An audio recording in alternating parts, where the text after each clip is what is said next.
ഔപചാരികമായ ഒരു പ്രസംഗമൊന്നും വേണ്ട എന്ന് എനിക്കറിയാം. ഈ ആടന്തറിഞ്ഞു അങ്ങാടി വാണിഭം എന്നുള്ള ലൈനിലാണ് ഞാനിവിടെ നിൽക്കുന്നത്. എനിക്കിതുമായിട്ട് ഒരു ബന്ധവുമില്ല. അപ്പോൾ ആകെ ഒരു ആശ്വാസം തോന്നിയത് ശ്രീ ശ്രേയാംസ് കുമാറിൻ്റെ സംഭാഷണം കേട്ടപ്പോഴാണ്. മൂപ്പര് എന്നെ പോലെ തന്നെയാണ്. അയൽവക്കത്തെ വീട്ടിലും കറണ്ടില്ലല്ലോ എന്ന് പറയുമ്പോൾ നമുക്കുണ്ടാകുന്ന ഒരു സന്തോഷമുണ്ടല്ലോ, അതെനിക്കുണ്ട്. മാത്രമല്ല, എന്നെ വിളിച്ചപ്പോൾ ഞാൻ പറഞ്ഞു, ഈ എഐയെ കുറിച്ചിട്ട് മീഡിയയിൽ ഇത് ഉപയോഗിക്കുന്നത് എങ്ങനെയൊക്കെയാണ് നമുക്ക് വേണ്ടത്, ഇതിനെക്കുറിച്ച് ഐഡിയ ഉള്ള ആളുകൾ നമ്മുടെ സ്ഥാപനത്തിലുണ്ട്, അവർ വരും എന്ന് പറഞ്ഞു. അപ്പോൾ ശ്രീ അരുൺകുമാർ എന്നോട് പറഞ്ഞു, അങ്ങനെയുള്ളവരെ വേണ്ട, നമുക്ക് വിവരമില്ലാത്തവരെ മതി. അങ്ങനെ ഈ കാര്യത്തിൽ ഒരു വിവരവുമില്ലാന്ന് തിരിച്ചറിഞ്ഞ് എന്നെ ഇവിടെ എത്തിച്ചതാണ് അദ്ദേഹം.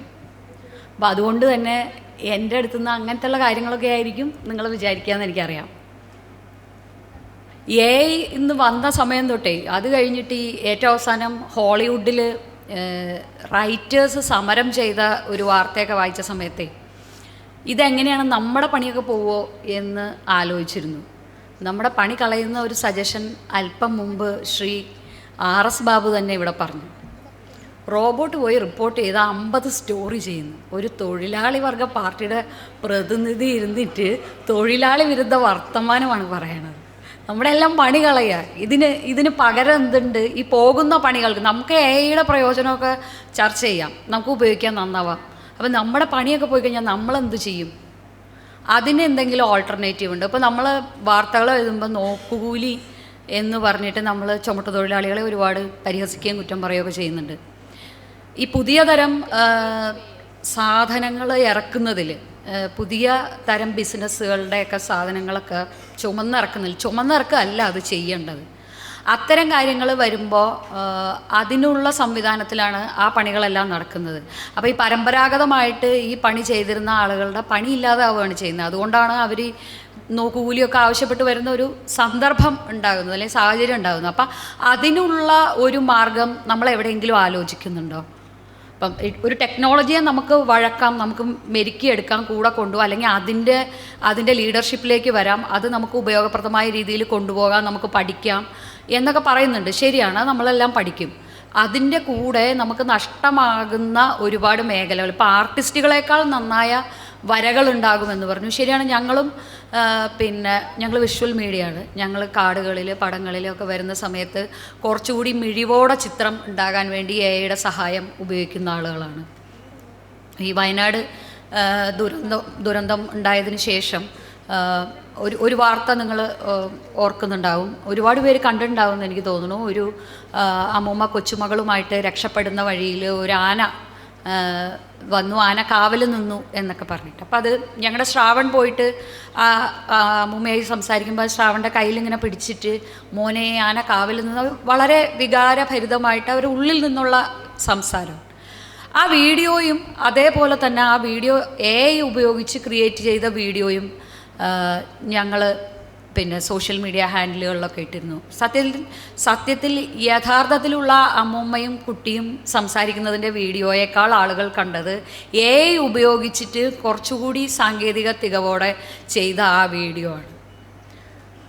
അപ്പോൾ നമുക്ക് വിഷ്വലി ഒരു യൂസർ ഫ്രണ്ട്ലി ആയി വരുന്ന, അല്ലെങ്കിൽ കാഴ്ച ഫ്രണ്ട്ലി ആയി വരുന്ന, നമുക്ക് കാണാൻ ഇഷ്ടം തോന്നുന്ന തരത്തിൽ ഇമേജുകളും വീഡിയോകളും ഉണ്ടാക്കാൻ ഈ സഹായം ഇപ്പം തന്നെ പരിമിതമായ തോതിലാണെങ്കിലും ഉപയോഗിക്കുന്നുണ്ട്.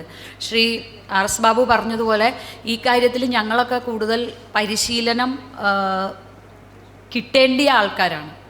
ഞങ്ങളൊക്കെ തന്നെ അത് നേടേണ്ടതാണ്. അത് പക്ഷേ വേണ്ടത്ര രീതിയിൽ ഉണ്ടാകുന്നുണ്ടോ, ഇത്രയും ഗൗരവത്തിൽ ഇതിൻ്റെ പ്രയോജനത്തെ കണ്ടിട്ടുണ്ടോ എന്നൊക്കെ ചോദിച്ചാൽ ഇല്ല എന്നാണ് ആത്മവിമർശനപരമായിട്ട് എനിക്ക് പറയാനുള്ളത്. കൂടുതൽ നമുക്ക് ഉപകാരപ്പെടുകയൊക്കെ ചെയ്യും. പിന്നെ ഇതിപ്പം ശ്രീ ശ്രേയാംസ് കുമാർ പറഞ്ഞതുപോലെ നമ്മൾ കീവേഡ്സ് കൊടുക്കുകയോ വിഷയം പറയുകയോ ചെയ്യുമ്പോൾ നമുക്ക് വലിയൊരു സ്ക്രിപ്റ്റോ കഥയോ നോവലോ എന്തു വേണമെങ്കിലും എഴുതി കിട്ടും. അതിനകത്തൊരു ഹ്യൂമൻ ഫീലിംഗ് ഉണ്ടാവുമോ? എനിക്കറിയില്ല. അതുണ്ടാവുമോ? അതുണ്ടാവണമെങ്കിൽ നമ്മൾ വേണമല്ലോ. ഞാൻ ഈ ജോലി പോവുമോ എന്ന ഇടയ്ക്കൊക്കെ വിഷമം തോന്നുമ്പോൾ ഞാൻ വിചാരിക്കും, അങ്ങനെ പോവില്ല. എൻ്റെ ഒരു മനസ്സും ബുദ്ധിയും ഹൃദയമൊന്നും ഏതായാലും AIക്ക് ഉണ്ടാവില്ലല്ലോ. അപ്പം ഞാൻ എഴുതുകയോ ഞാൻ പറയുകയോ ഞാൻ ചെയ്യുന്ന കാര്യത്തിൽ എൻ്റെ ഒരു യുക്തിയും ബുദ്ധിയും എൻ്റെ മനസ്സും ഉണ്ടാവില്ല. അതേതായാലും തൽക്കാലം എഐക്ക് വരത്തില്ലല്ലോ എന്ന് വിചാരിച്ചു. അപ്പോഴാണ് കഴിഞ്ഞ ദിവസം ന്യൂറാലിങ്കിനെ പറ്റി വായിച്ചത്. അത് വന്നു കഴിഞ്ഞ് കഴിഞ്ഞാൽ പിന്നെ അതും ബുദ്ധിമുട്ടാത്രേ. നമ്മൾ വിചാരിക്കുന്നതേ അപ്പടി വീഴുന്നു. പിന്നെ ഇനി നമ്മളെന്താവും എന്നെനിക്കൊരു പിടിയില്ല. സത്യം പറയാമല്ലോ, ഞാൻ ആദ്യം പറഞ്ഞതുപോലെ എനിക്കിതിനകത്ത് വലിയ പിടിപാടില്ല. പിന്നെ ഇതെല്ലാം കൂടി വളർന്നു വരുന്ന ഒരു കാലഘട്ടത്തിൽ നമ്മളൊന്നും ജീവിച്ചിരിക്കില്ല എന്നുള്ളൊരു ആശ്വാസം മാത്രമേ ഉള്ളൂ. അപ്പോൾ ഇത് നല്ലതിനാണ്. ഞാൻ സ്കൂളിൽ പഠിക്കുമ്പോൾ ശാസ്ത്രം ശിക്ഷകനോ രക്ഷകനോ എന്നൊരു പാഠം ഉണ്ടായിരുന്നു മലയാളം പുസ്തകത്തിൽ. അത് വളർന്ന് കമ്പ്യൂട്ടർ ശിക്ഷിക്കാനാണോ രക്ഷിക്കാനാണോ എന്നുള്ള ചർച്ച കേട്ടിട്ടുണ്ട്. ഇപ്പോൾ AI ശിക്ഷിക്കാനാണോ രക്ഷിക്കാനാണോ എന്ന് ഈ ചർച്ചയൊക്കെ ഒരു ഭാഗത്ത് നടക്കും. പക്ഷേ ഈ സാധനത്തിനെ നമുക്ക് ഒഴിവാക്കാനൊന്നും പറ്റില്ലല്ലോ. ഈ മുതലാളിത്തം അല്ലെങ്കിൽ ഗ്ലോബലൈസേഷനൊക്കെ വന്ന സമയത്ത് ഇതിനെ എങ്ങനെ ചെറുക്കാം എന്ന് ആദ്യം നമ്മൾ ആരാഞ്ഞുകൊണ്ടിരുന്നു. വലിയ പ്രതിരോധങ്ങൾ ഉണ്ടാക്കാം എന്നൊക്കെ പറഞ്ഞുകൊണ്ടിരുന്നു. കുറച്ച് കഴിഞ്ഞപ്പോൾ എന്തായി സ്ഥിതി? നമുക്ക് ചരടുകളില്ലാത്ത രീതിയിൽ ഗ്ലോബലൈസേഷനിൽ വരുന്ന മാറ്റങ്ങളെ നമുക്ക് അംഗീകരിച്ചുകൊണ്ട് പോകാം. അതൊരു നെസസറി ഈവിളാണ് എന്നുള്ള അവസ്ഥയിലേക്ക് കാര്യങ്ങൾ മാറി. അതുപോലെ തന്നെയാണ് AI. ഇപ്പോൾ സാങ്കേതിക ഞങ്ങളുടെ എല്ലാം വിഷ്വൽ മീഡിയ എന്ന് പറയുന്നതിൻ്റെ ഒരു പ്രധാന കാര്യം എന്ന് പറയുന്നത് തന്നെ ഈ വിഷ്വൽ മീഡിയയിൽ ഈ ജേർണലിസം കുറവും, പിന്നെ എന്താ പറയുക, സ്റ്റുഡിയോയിലെ ഈ ഷോ ബഹളം, അലർച്ചകൾ കൂടുതലും, അതിൻ്റെ കാഴ്ചാസുഖം ഇതിനേക്കാളും വലുതും ഒക്കെ ആയി വരുന്ന ഒരു കാലമാണ്. അത് തെറ്റോ ശരിയോ എന്നുള്ള ചർച്ച ഞാൻ ഇവിടെ ഉന്നയിക്കുന്നില്ല, അതിനുള്ളൊരു സ്ഥലമല്ല ഇത്. അങ്ങനെ വരുമ്പോൾ ആ കാഴ്ചാസുഖം, ഇനിയിപ്പോൾ അത് ഏത് ശരിയായാലും ഏത് തെറ്റായാലും, നമ്മൾ 5G കാലം കഴിഞ്ഞു, ഇനി അങ്ങോട്ട് 6G 7G എന്നൊക്കെ പറയും. 16 Pro ഇറങ്ങിക്കഴിഞ്ഞു, നമ്മൾ 17 Pro ബുക്ക് ചെയ്യണമെന്ന് ആലോചിക്കുന്ന ആളുകളൊക്കെ തന്നെയാണ്. അപ്പോൾ ഇതുപോലെയുള്ള സാങ്കേതിക വിദ്യയെന്നൊന്നും ഈ വിഷ്വൽ മീഡിയയ്ക്ക് മാറി നിൽക്കാൻ പറ്റില്ല. പക്ഷേ നിർഭാഗ്യവശാൽ ഇപ്പോൾ ഈ വിഷ്വലിനോ ഇതുപോലെയുള്ള ചെറിയ വിഷ്വൽസ് ഉണ്ടാക്കിയെടുക്കാനോ അല്ലെങ്കിൽ കാർഡിലെ ഇമേജസ് ഒന്ന് മിഴിവുണ്ടാക്കാനോ ഒക്കെ എന്നതിനേക്ക് അപ്പുറത്തേക്ക് ഒരു മെറ്റാഡാറ്റ മൈൻഡ് ചെയ്തെടുക്കുക, അല്ലെങ്കിൽ വലിയൊരു ഡോക്യുമെൻ്റ് വരുമ്പോൾ അതിൽ നിന്ന് നമുക്ക് വേണ്ട കാര്യങ്ങൾ മാത്രം എടുക്കുക, അങ്ങനെയുള്ള നമുക്ക് ഉപകാരപ്രദമായ കാര്യങ്ങളിലേക്ക് പോകാൻ ഞങ്ങൾക്ക് പറ്റിയിട്ടില്ല. ഞാൻ ജോലി ചെയ്യുന്ന ഞങ്ങളുടെ സ്ഥാപനത്തിന് പറ്റിയിട്ടില്ല. പലപ്പോഴും ആലോചിക്കാറുണ്ട് എങ്കിലും. അതുപോലെ തന്നെയാണ് ഇത് സോഷ്യൽ മീഡിയയിലേക്ക് അല്ലെങ്കിൽ വെബ് വഴിയും സോഷ്യൽ മീഡിയ വഴിയെല്ലാം കണ്ടൻറ്റ് പോകുമ്പോൾ നമ്മൾ പലപ്പോഴും ഡിസ്കസ് ചെയ്യുമ്പോൾ ഞങ്ങളൊക്കെ പറയാറുണ്ട്, നമുക്ക് AI ഉപയോഗിച്ച് ടാർഗറ്റ് ഓഡിയൻസിനെ കുറച്ചും കൂടി പിന്നെ കാര്യക്ഷമമായിട്ട് കണ്ടെത്തിക്കൂടെ, അങ്ങനെ ചെയ്തുകൂടെ, ഇങ്ങനെ ചെയ്തു. ഇത് എങ്ങനെ കണ്ടെത്തുന്നുള്ളതിൻ്റെ സാങ്കേതികം എനിക്ക് അറിഞ്ഞുകൂടാ. ഞാൻ ഇൻ പ്രിൻസിപ്പിളാണ് പറയുന്നത്. അതിനെ AI ഉപയോഗിച്ചുകൂടെ എന്നൊക്കെ ഞങ്ങളെല്ലാം ചോദിക്കാറുണ്ട്. അത് ഉപയോഗിച്ചാൽ ചിലപ്പോൾ സെർച്ച് കുറച്ചും കൂടി എളുപ്പമായിട്ട് വരില്ലേ, നമ്മളെ കണ്ടെത്താൻ. ഞങ്ങളെ സംബന്ധിച്ചിടത്തോളം, എന്നെ സംബന്ധിച്ചിടത്തോളം ആണെങ്കിൽ ഏഷ്യാനെറ്റ് ന്യൂസിനെ കണ്ടെത്താൻ, ഞങ്ങളുടെ കണ്ടൻറ്റ് കൂടുതൽ ആളുകളിലേക്ക് എത്താനും അവർ തിരയുമ്പോൾ നമ്മളെ കാണാനും ഒക്കെ കൂടുതൽ എളുപ്പത്തിൽ ആക്കുന്ന എന്തെങ്കിലുമൊക്കെ AI വെച്ച് നമുക്ക് ചെയ്തുകൂടെ എന്നൊക്കെ ആലോചിക്കാറുണ്ട്. ഇടയ്ക്ക് AI വെച്ച് നമ്മുടെ ഒരു ഡിസ്കഷനിലെ ഒരു ക്യാരക്ടർ AI ജനറേറ്റഡ് ആയിട്ട് വന്നാൽ എങ്ങനെ ഇരിക്കും എന്ന് ആലോചിച്ചിരുന്നു. അപ്പോൾ അത് നമ്മൾ പ്രീ ഷൂട്ട് ചെയ്ത് വെക്കണം എന്നുള്ള ഒരു അവസ്ഥയുണ്ടായിരുന്നു. അതായത് ഒരു പർട്ടിക്കുലർ സബ്ജക്റ്റ് ആണെങ്കിൽ ആ സബ്ജക്റ്റിൽ രണ്ടുപേരിപ്പം ശ്രീ ജോണി ലൂക്കോസും ശ്രീ ശ്രേയാംസും ഞാനും കൂടിയാണ് ഒരു ചർച്ച എങ്കിൽ എനിക്ക് പകരം എൻ്റെ AI ക്യാരക്ടർ അവതാറാണ് ഇരിക്കുന്നത് എങ്കിൽ അപ്പോഴപ്പോഴത്തെ യുക്തിക്ക് അത് എത്രമാത്രം പറ്റും എന്ന് നമുക്ക് പറയാൻ പറ്റില്ല. ഒരു ലൈവായ ഡിസ്കഷൻ അത് സാധ്യമാവില്ല. ഇനി അതാകുന്ന സമയത്തിലേക്കൊക്കെ വരുമോ എന്നെനിക്കറിയില്ല. അല്ലെങ്കിൽ ഞാൻ പെരുമാറുന്നത് പോലെ ഒരു വിഷയത്തിൽ ഞാൻ പറയുന്നത് പോലെ പറയാൻ എൻ്റെ AI അവതാറിന് പറ്റണം.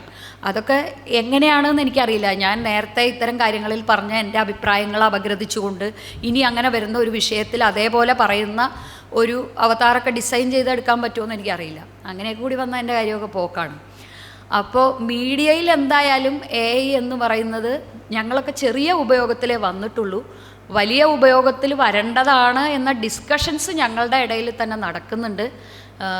ഞങ്ങൾ തന്നെ ഇതിൻ്റെ ക്ലാസ്സിനും അവയർനെസ്സിനും അല്ലെങ്കിൽ കൂടുതൽ എന്തൊക്കെ ചെയ്യാം എന്ന് പഠിക്കേണ്ട ആവശ്യമുണ്ടെന്ന് പറയാറുണ്ട്. പിന്നെ ഈ ഞങ്ങൾ ഇതൊക്കെ പറയുമ്പോഴും ഇതെല്ലാം ഈ നമ്മുടെയൊക്കെ സ്ഥാപനത്തിലെ ടെക്നിക്കൽ സെക്ഷനിൽ മാത്രം നിൽക്കുന്ന കാര്യമാണ്. ഇതൊക്കെ അവർ മാത്രം അറിഞ്ഞ് ചെയ്ത് നമുക്ക് ഉരുട്ടിത്തരേണ്ട ഒരു കാര്യമാണെന്ന് സർവ്വലോക പുച്ഛിസ്റ്റുകളായ ഞങ്ങൾ ജേർണലിസ്റ്റുകൾക്കൊരു വിചാരമുണ്ട്. നമ്മൾ അതൊന്നും ഇല്ല, ഇങ്ങോട്ട് തന്നാൽ ചെയ്യാം എന്നുള്ളൊരു ലൈനുണ്ട്. പക്ഷേ സത്യത്തിൽ ഞങ്ങളൊക്കെ തന്നെയാണ് ആദ്യം കുറേം കൂടി സാങ്കേതിക വിദ്യ സ്വയം മനസ്സിലാക്കുകയും അതിലേക്ക് കുറച്ചും കൂടിയൊക്കെ എത്തുകയും ചെയ്യേണ്ടത് എന്ന് തോന്നാറുണ്ട്. കാരണം ഈ ആവശ്യം പറയാൻ നമുക്കേ പറ്റുള്ളൂ. അത് ചെയ്തു തരാനാണല്ലോ ടെക്നിക്കൽ സെക്ഷനിലും അല്ലെങ്കിൽ ഈ ടെക്നോളജി എക്സ്പേർട്ടുകൾക്കും ഞങ്ങളുടെയൊക്കെ സ്ഥാപനങ്ങളിൽ പറ്റുന്നത്. അവർക്ക് ഐഡിയകൾ കുറച്ച് വരുന്ന കണ്ടൻറ്റിനനുസരിച്ച് പറയാം. പക്ഷേ ഈ കണ്ടൻറ്റിലേക്ക് കൂടുതൽ പ്ലാൻ ചെയ്യുകയും പോവുകയും ചെയ്യുന്ന ജേർണലിസ്റ്റുകൾക്ക് ഈ സാധ്യതകൾ എന്തുമാത്രം ഉപയോഗപ്പെടുത്താൻ പറ്റും എന്ന് അറിഞ്ഞിരിക്കേണ്ട ഒരാവശ്യമുണ്ട്. അപ്പം ഏതായാലും ഇന്ന് സന്ദർഭവശാൽ ഞാനിവിടെ എത്തിപ്പെട്ടു പോയി. അതുകൊണ്ട് ഇതിനെക്കുറിച്ച് കുറച്ചും കൂടി പഠിക്കാൻ ഞാൻ ശ്രമിക്കാം. ഇതിനെക്കുറിച്ച് ഒട്ടും അറിവില്ലാത്ത എന്നെ തന്നെ തിരഞ്ഞെടുത്ത് ഇവിടെ വന്ന് ആ അനുഭവം പറഞ്ഞാൽ മതി, വിവരമില്ല എന്നുള്ള കാര്യം പറഞ്ഞാൽ മതി എന്ന് അദ്ദേഹം പറഞ്ഞുകൊണ്ടാണ് വളരെ ധൈര്യത്തിൽ ഞാൻ വന്ന് നിന്ന് ഇത്രയും കാര്യങ്ങൾ പറഞ്ഞത്. പക്ഷെ അടുത്ത ഒരു തവണയാണെന്നുണ്ടെങ്കിൽ ഞാൻ കുറച്ചും കൂടിയൊക്കെ പഠിച്ച് കുറച്ചും കൂടിയൊക്കെ വിവരത്തിൽ സംസാരിക്കാം. താങ്ക്സ്.